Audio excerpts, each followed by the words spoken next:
Hey, what's up, everybody? Welcome back to my channel. My name is Paul, the Canadian Snowman, here with our next installment of the First Punic War, Part 2 of 4.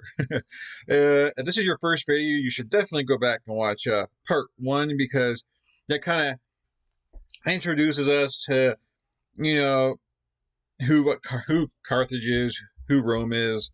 I mean, we all know who Rome is, but who Rome is at the time of this war, and basically how Carthage became to be Carthage, pretty much, right? So, because I had no idea what Carthage was, so I'm actually really glad that they did. So, it was basically the first episode is basically a full introduction and pretty much getting each side into place. So, you have Carthage all set up, kind of ready for war, and they have Rome kind of ready for war. We haven't really had any battles yet at all, but they're ready to kind of just go at each other, and they both have like their own allies. Rome, I thought that was interesting. Rome's colonies become part of Rome, and so they fight for Rome because they're a part of Rome.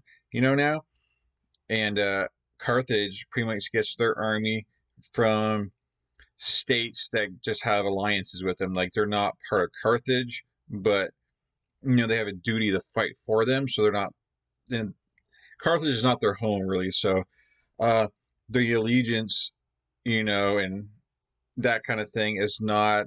I think it's strong with them. I could be wrong, but that's kind of the sense I get, and which means that Carthage army all have different fighting styles, different ways of fighting. So there might be a lot of confusion there, or some confusion that could mean the difference between winning and losing a battle or a war. And obviously Rome, they all fight the same style. They've been learning that same style, so it's easier for them to make a decision in battle. I think it's a lot faster of a decision. I mean, well, it's a lot faster to enforce that decision, because everyone knows exactly their duties.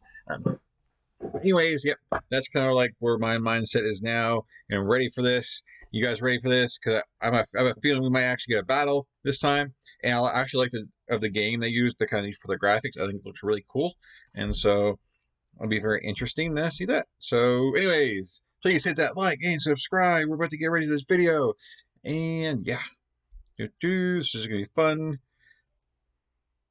I should have checked the poll. I didn't see who was if there was any winner, if anyone took a big lead or not. So I'll have to check that out after this video. But anyways, 3, 2, 1, bam.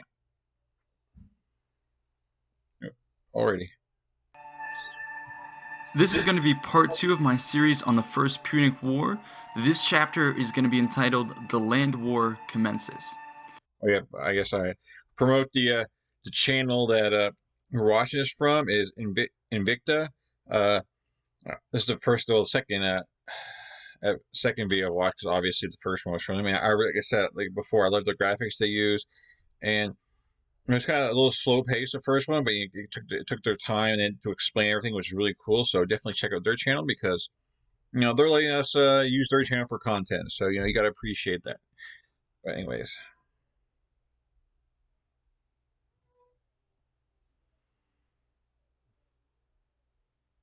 So we're going to be picking up in 263 BC, where the current consuls of Rome are Marcus Valerius Maximus and Manius Octacilius Crassus. Now, as I mentioned in the last part, what we said is when Romans achieve the pinnacle of their political career, which is going to be the position of consul, they're going to look to just aggrandize their political reputation. They're going to try and make the most of their power, and that's going to be in seeking out gold and glory. And the primary way to get that is going to be through a spectacular conquest of a new nation. Yes, which I said in the previous episode. I wonder if Rome's going to jump into some battles like, prematurely because they're hungry for that victory, and and the Carthage is kind of like is more careful, so they might be able to exploit that. So we'll find out. The primary way to get that is going to be through a spectacular conquest of a new nation, Right. of a new territory, and especially important is going to be this campaign because it's going to be the first major campaign that's actually going to be fought outside the Roman peninsula. So these consuls can say they're going to be the ones who first led Rome outside the peninsula, and that's going to lead to the expansion, of course, of Rome overseas, which is a pretty large feat. So both consuls are going to be eager. They're going to ask for 40,000 soldiers, and they're going to receive it. This army is going to make a rapid Ah, advancement into Sicily, and because they already have a beachhead, the Romans are going to be able to start rolling and moving. It's essentially a blitz. The Romans move very, very quickly, heading south towards Syracuse, the hotbed of the opposition, essentially the only stronghold, the major stronghold that is going to be present on the eastern side of the island. The Carthaginians don't have enough forces mustered, and so it's going to be Syracuse that is going to be the main direction that the Romans are going to be pushing. Now, as they advance, there's going to be many small engagements and skirmishes throughout this initial stage of the campaign.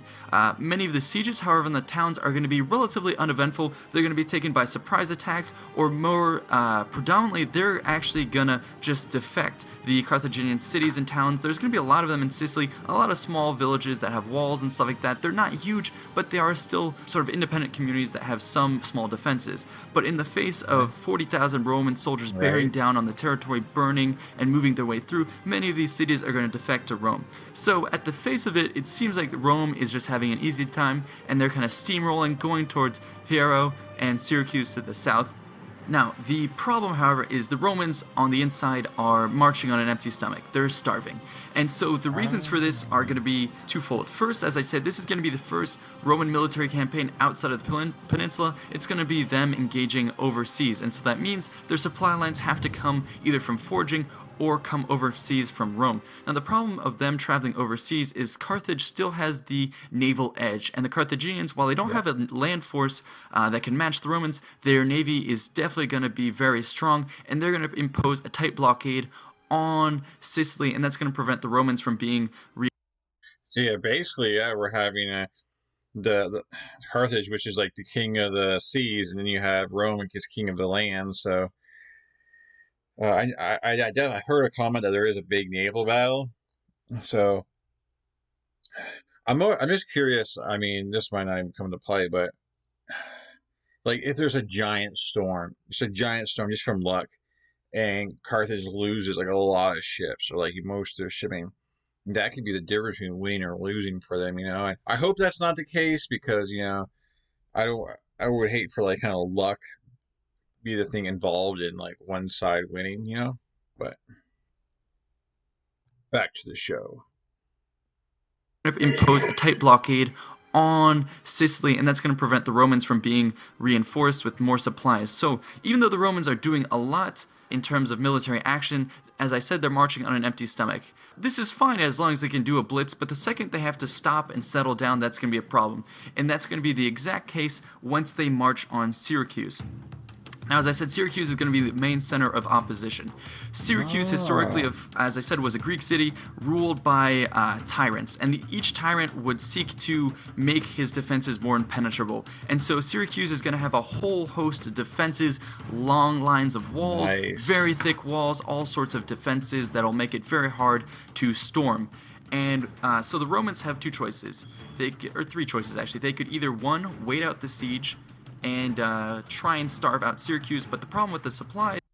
I just want to say this, because this is the first time I'm doing this channel. I love the visuals because usually in the series we've done in the past, it's a top down thing, so you don't really get to see like a layout or like a good visual. You kind of use your imagination, and so it's kind of nice and fun for a change.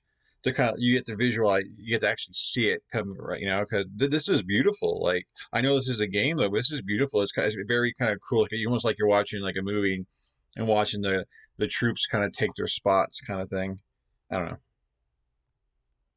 One, wait out the siege and try and starve out Syracuse, but the problem with the supplies makes that option basically not even an option. The second option would be to storm the city. However, this would result in major losses because of the fact that I said Syracuse is a very, very heavily defended city. Now, the third option would be to seek someone inside Syracuse to betray the city to the Romans. The problem with this is the Romans don't have much influence in Sicily yet.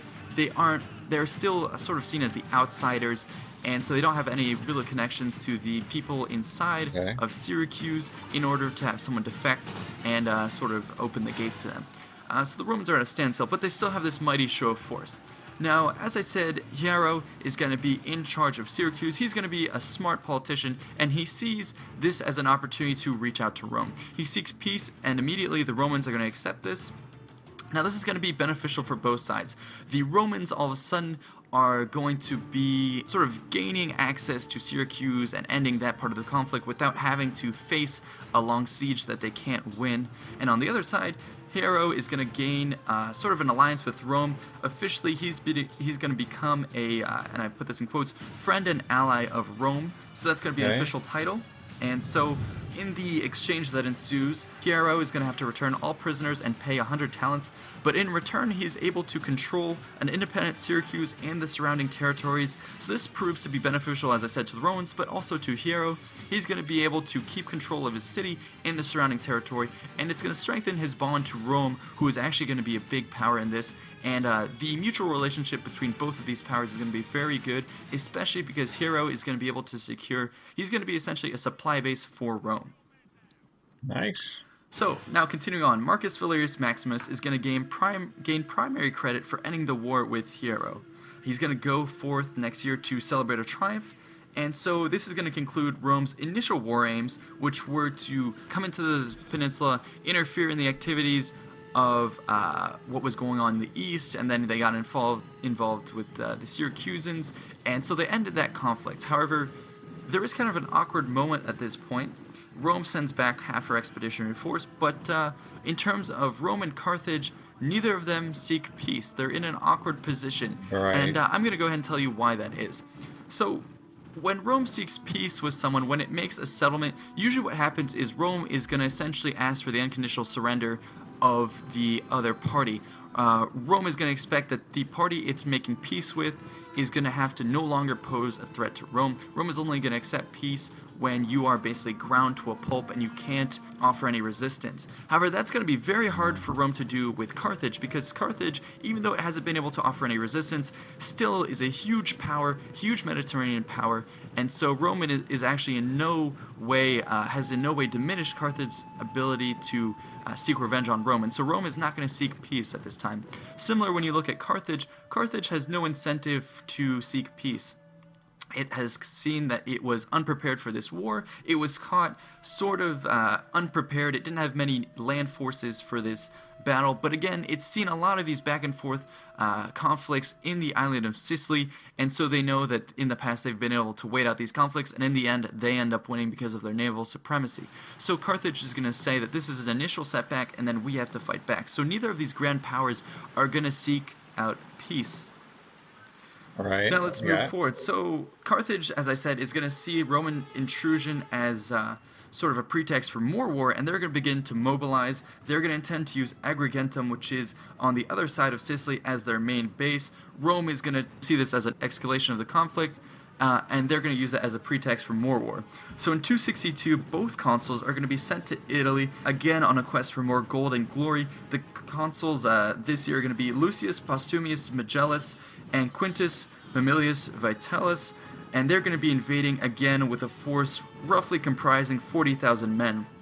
They're going to move on Agrigentum, and they're going to arrive at harvest time around July before significant numbers of the Carthaginians can muster and arrive at the city where they're intending to have sort of their main concentration of forces.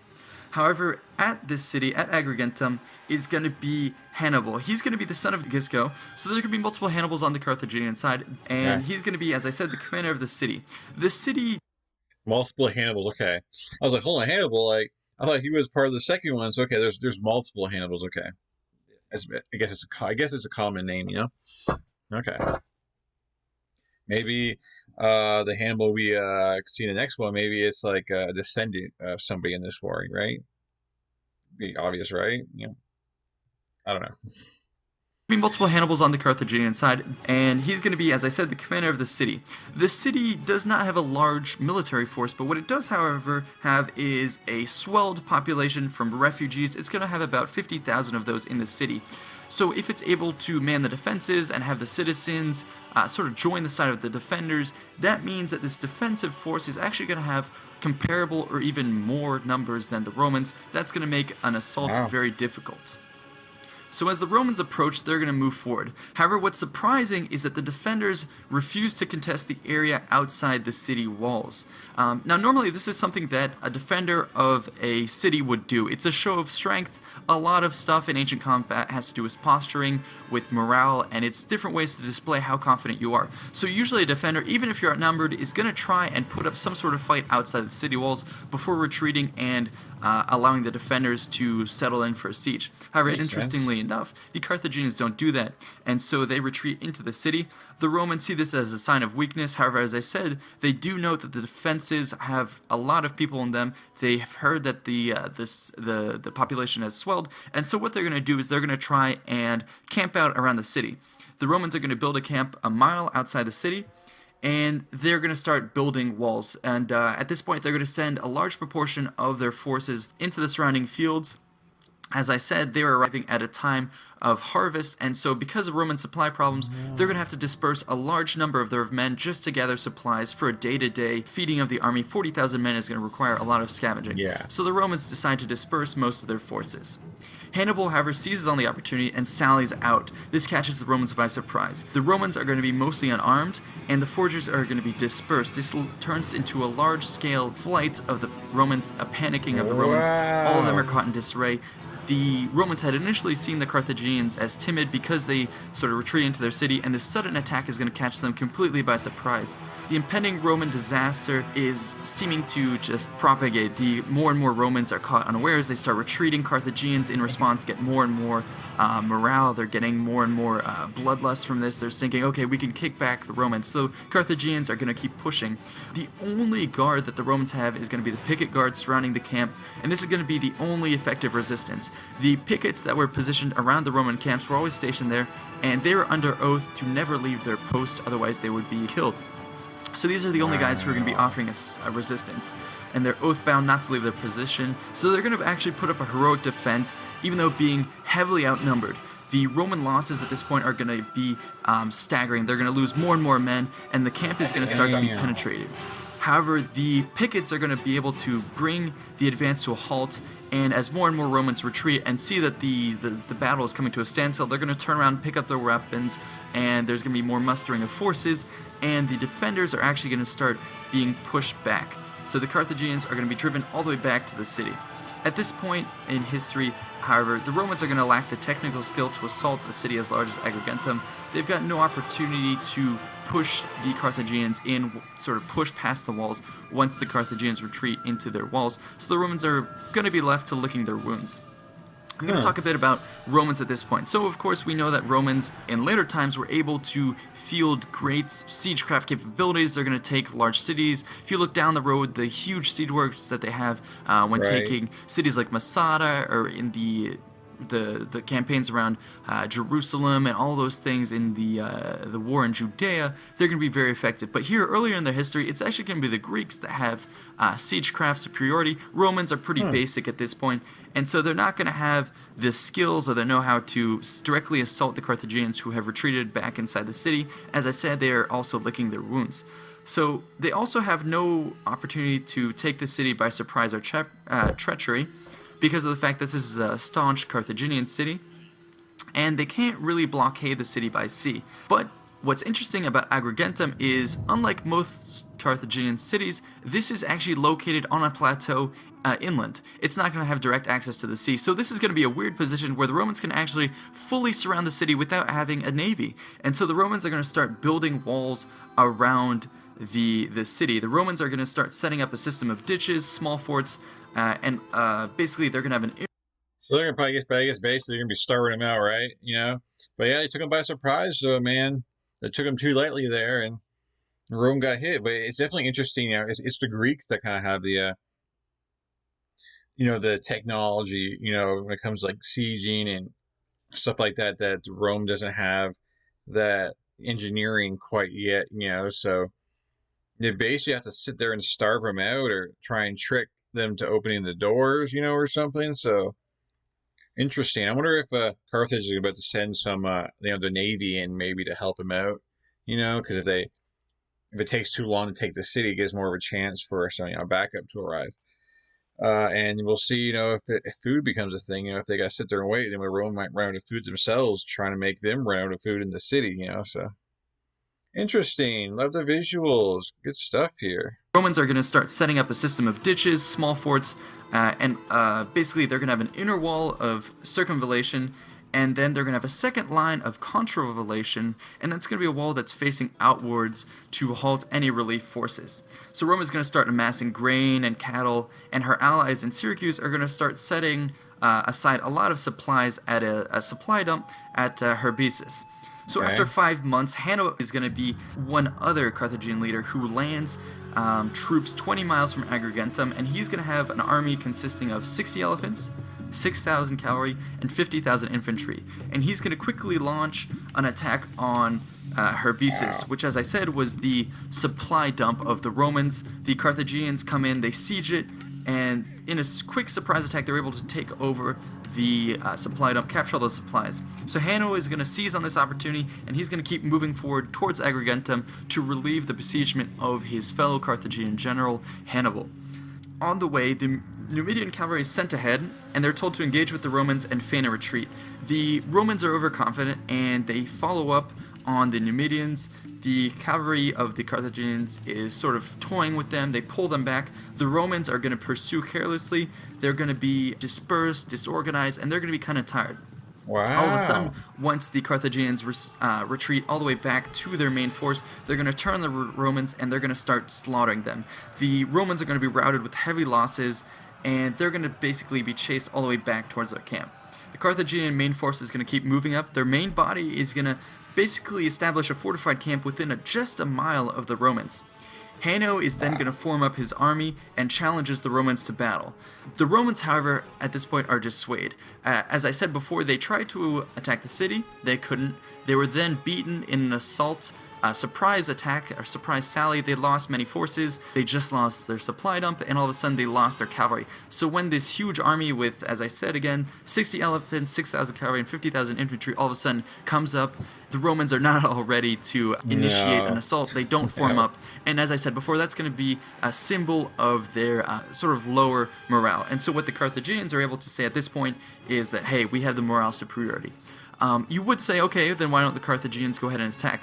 The problem in this day is that each army is going to set up its camp on a hill, and it's very hard to get them off the hill. If you were to assault the hill, it would give huge advantage to the defender, and so neither of these armies is going to be able essentially to force out the opponent from a hill. They're going to have to wait till both sides sort of agree to a conflict, and this is kind of one of the weird intricacies of conflicts in this day. So what we're going to have is actually a standstill at this point, and it's going to last for 2 months with minor skirmishes. That's kind of funny though. It's like each army's like, okay, we're on a hill, you're on a hill. Come on, you attack us. No, you attack us. And it's kind of funny, like, okay, we agree. We'll go over this flat plain and fight each other. But but then obviously that's probably not going to happen, because if one side sees they don't have the numbers, which obviously one side is not going to, they're probably not going to have the exact same numbers. So one side is going to be like, no, you guys will probably beat us in the plains, but I know you guys can't beat us if I keep the hillside. So it's kind of funny how war is back then, man. War is brutal back then, hand-to-hand combat, man. But anyways, to the video. Have is actually a standstill at this point, and it's going to last for 2 months with minor skirmishes and missile exchanges, but no major engagements. What changes, though, is that Hannibal on the inside of the city and the inhabitants are going to be desperately low on supplies, and he's going to send out some signals to Hanno asking him to seek decisive confrontation with the Romans in order for them to relieve the city and give them more supplies. Okay. The Romans are also close to starvation themselves. They're not going to be able to effectively forage, and the fact that they lost their supply dump is going to be very problematic. So the Romans are going to decide to form up and engage in the fight. Both sides are going to be forced to fight because of problems with supplies. Our Ah, sources differ on what happened next, and we have relatively few details of the battle. However, I've chosen to follow Polybius' account because he is generally a more reliable historian, and just for consistency's sake, I'm going to go with his retelling of events. So if we were to okay. believe Polybius, the Romans advance in their triplex axis. So if you guys aren't familiar with this battle formation, go ahead and check out this video right here where I explain it in more detail. Anyway, the triple axis is going to be 3 lines that are going to support and relieve each other, and on the wings is going to be the cavalry. The Carthaginians on the other side are going to deploy in 2 lines. The first line is going to be a front of infantry, and their main goal is going to be to tire out the Romans. Then they're going to have a second line with elephants and even more men. The thinking that we are supposed to get from this is sort of similar to what Hannibal would have done at Zama, where he has a couple lines and it's meant to tire out the Romans. However, the deployment of the elephants in the second line is going to be something of interest. It's not going to be the way that we saw Hannibal use them, in which he would put them in the front lines, and how some of the other factions would use them, which was deploying in the front, charging forward, disrupting the enemy. And this is going to lead to some consequences. But let's get into the battle. So both forces are going to move forward, and there's going to be a prolonged fight that's going to develop in the front lines. Romans are going to commit their front. Like they're talking about Hannibal and what he did. Like I have no idea what he did. I haven't seen that one yet. So I guess obviously Hannibal does a lot of different tactics apparently. Forward, and there's going to be a prolonged fight that's going to develop in the front lines. Romans are going to commit their front line. The Carthaginians are going to deploy their massive front line. The Romans are going to start reinforcing with their manipular system. And actually, the Romans and their superior way of reinforcing and some of the discipline of the troops is going to allow them to break through in a couple places, and this is actually going to start to lead to more and more cracks in the front line, and finally it's going to shatter this line of mercenary troops. The mercenaries are going to retreat, and it's going to spread panic throughout their rear army. At this point, we are led to believe that the second line failed to support the first. The panic that ensued from the first line running into them, running past the elephants, the chaos that ensued essentially led to a mass rout. And so the Romans are able to move forward, seize the Punic camp and most of the elephants. Yeah, I can see why you'd want that, which I'm surprised it didn't.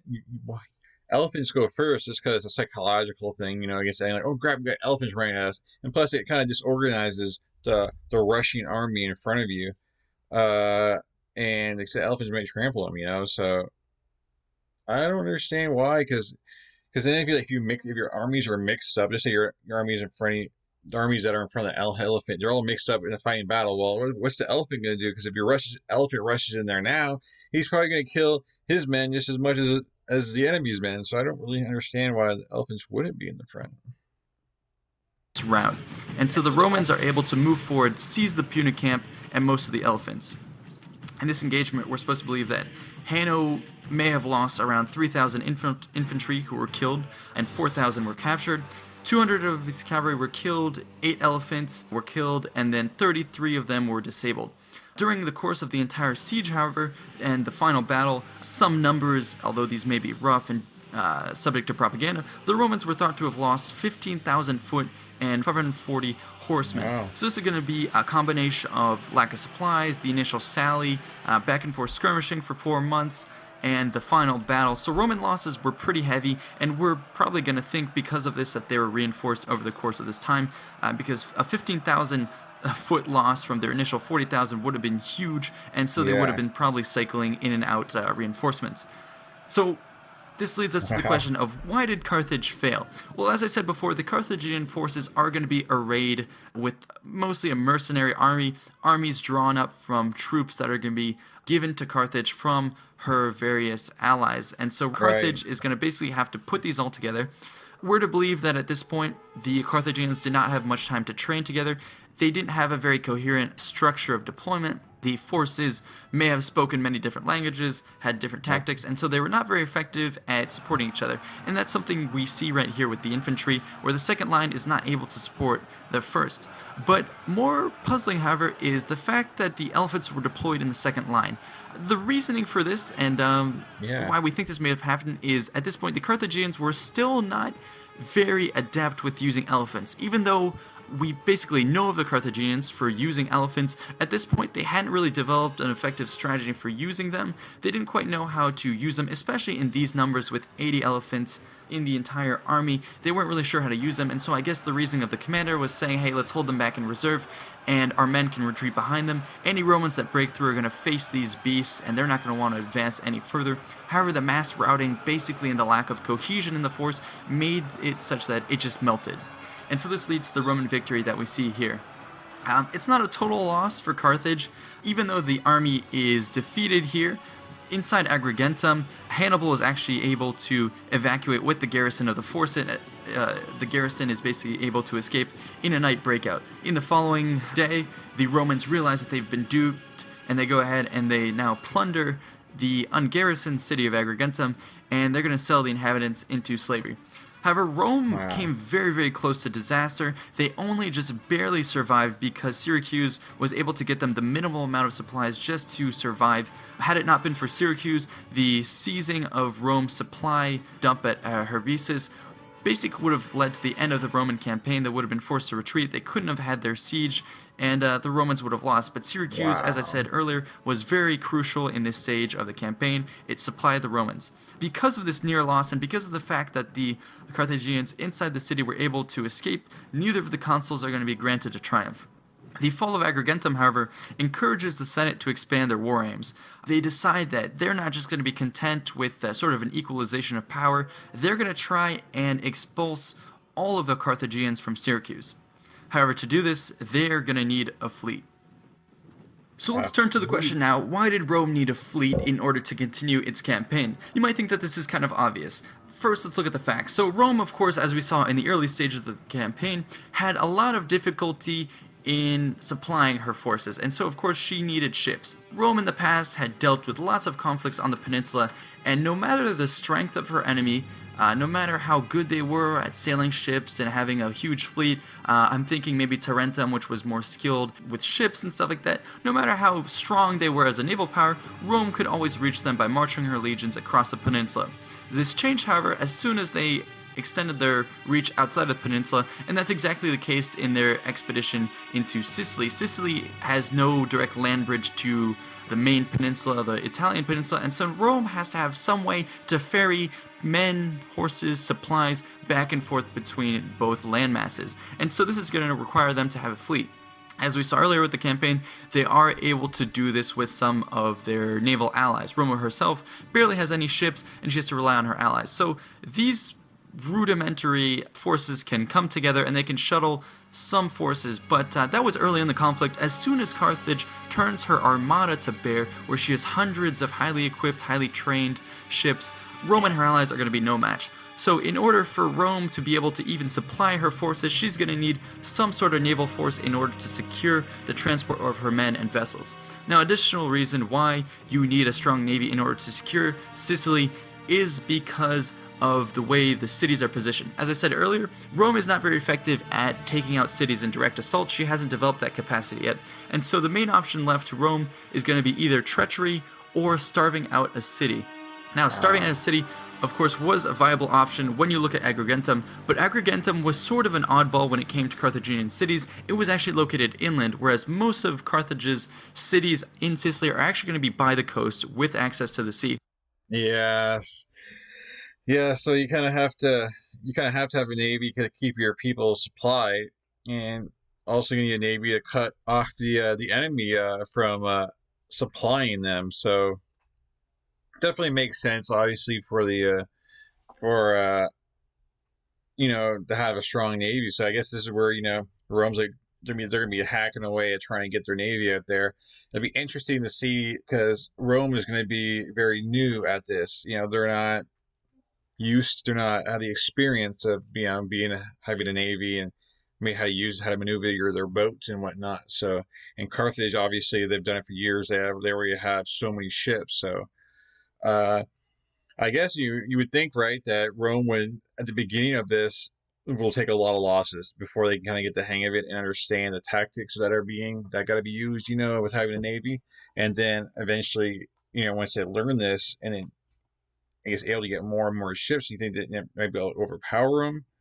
But Interesting, building up for a navy battle. So sounding like, because I mean, it's like basically an island they're on. So you mean if you want to get supplies anywhere, you kind of have to have, be able to ship them to where you need them, right? So without being hassled by the enemy.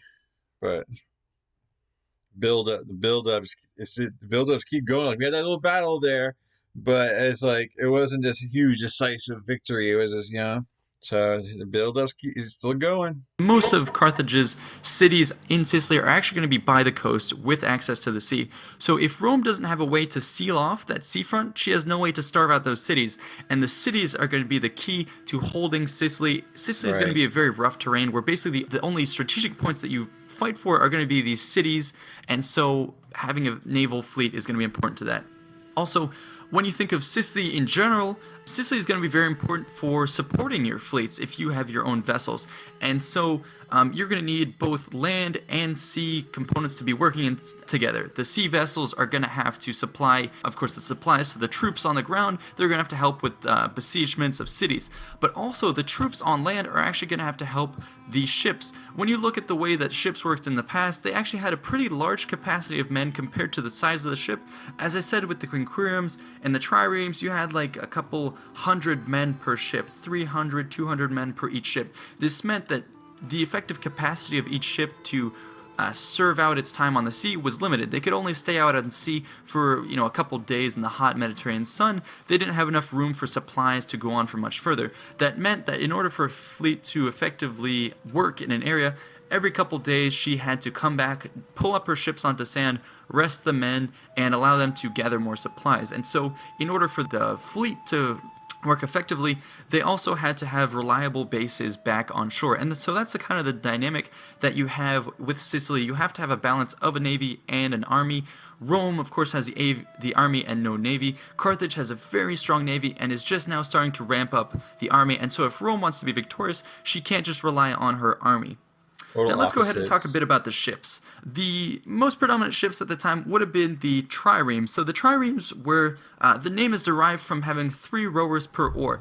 Think of the Greeks, think of the ships they had. The Greeks were mostly known for using triremes. These were fast, slender ships. They are going to have, essentially, as I said, 3 rowers per oar.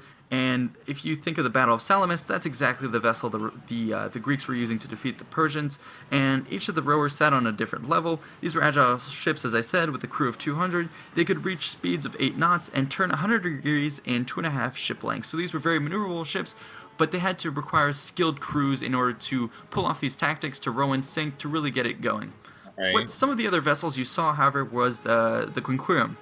Quinquerem refers to having 5 men who rowed each oar. So as opposed to the threes, you might also see historians refer to the triremes as threes. The quinqueremes have 5.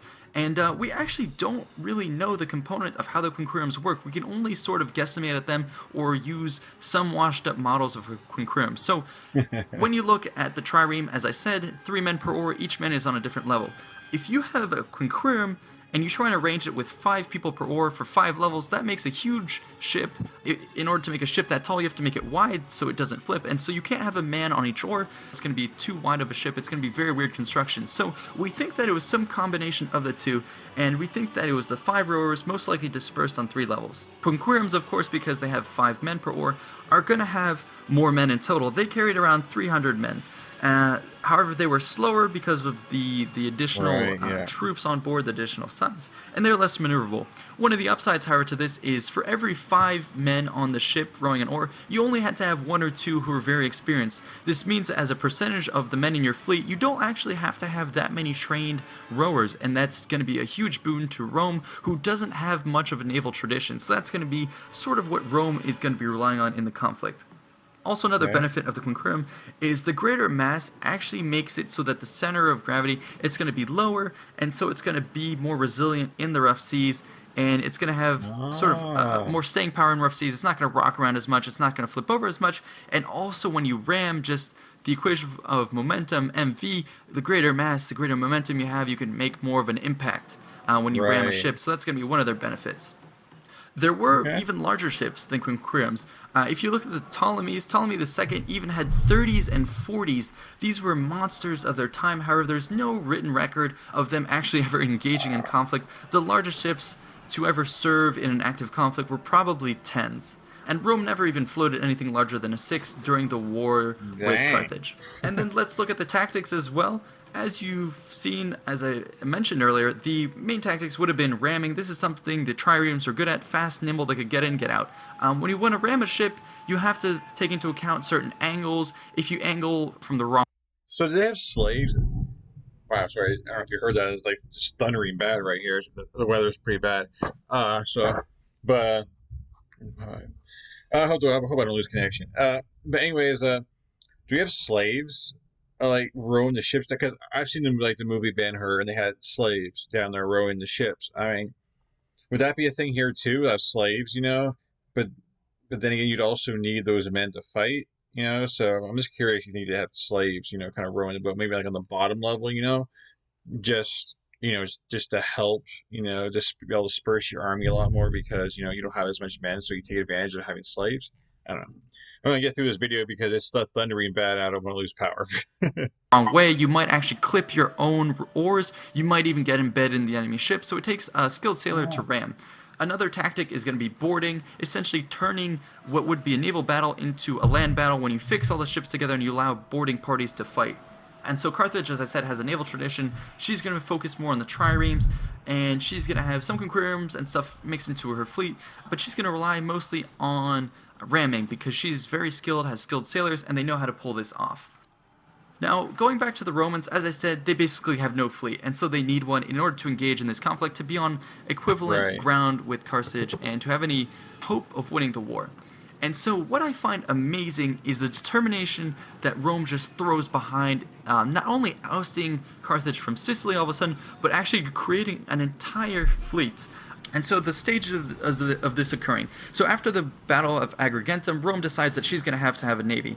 Rome starts building up her fleet, and the way they do this is the Romans actually caught and they secured a ship, a quinquereme that ran aground early around the start of the conflict. If you remember around Rhegium, where Claudius was trying to cross the straits, trying to cross into Sicily, he engaged overnight, crossed the sea.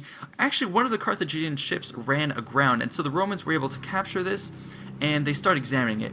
And from this one ship, they're able to replicate the design, and soon enough, Rome puts her artisans and her craftsmen and her woodworkers all to work recreating the ship.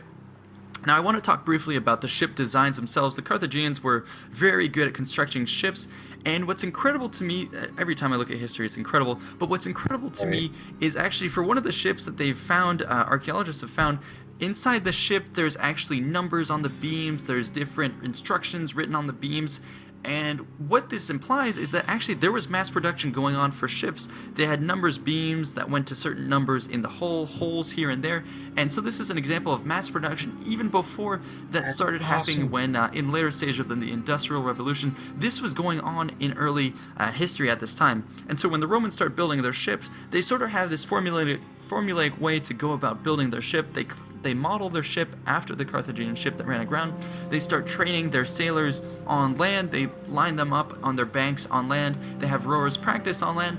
And then basically at the end of their construction, they have a fleet of 100 quinqueremes and 20 triremes. That's 120 ships. Going 0 to 120 is an incredible feat, especially if you think that on each quinquereme there's 300 men. 300 times 100 quinqueremes, 20 triremes. Triremes had basically a crew of 200. That's a huge, staggering amount of men, amount of resources putting into a fleet for a group, a state that basically had no experience with sailing whatsoever. And so there just goes to show the importance of having a fleet and the sheer dedication of Rome to achieving her objectives. Right. So that's where I'm going to end this episode right here, is the initial Carthaginian setbacks and the mind-blowing decision of Rome to create this massive fleet.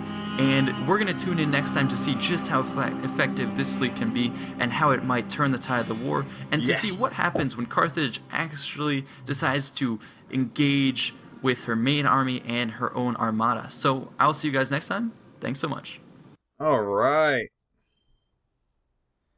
sweet. We get to see what they're saying right now. We get to actually like see a Navy battle. This is gonna be awesome.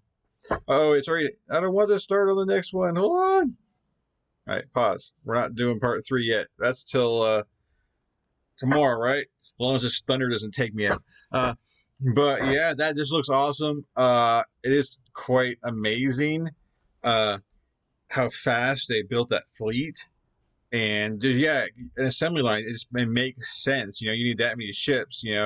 Every area builds their own part of the ship. It just makes complete sense, and they have that much dedication towards it, and so there you have it. And then I'm assuming next episode we're actually gonna see an actual like battle, or at least the start of a battle, maybe. So this will be really interesting to see like these new ships and these new like captains at play against the season captains of Carthage. So that's really exciting. This pretty much another basic lead up uh, to like basically a battle, because we had a small battle, some skirmishes here, but nothing really decisive. Nothing really to hammer each side down. It didn't really affect either side because there wasn't. I mean, I guess there was losses, but it didn't seem like anything was decisive, right? So it'll be interesting to see in the next episode if we have that. A big Navy battle. If one side has huge losses, that could be a big decisive thing. So it'll be really interesting to see. I hope you guys continue to ride with me. Please hit that like and subscribe. And I'm gonna let you guys go because it's thundering bad here, and I'm afraid I'm gonna lose connection and this video is gonna be lost, and that would suck. So, anyways, you guys have a great day, great night, and I'm out of here. Peace.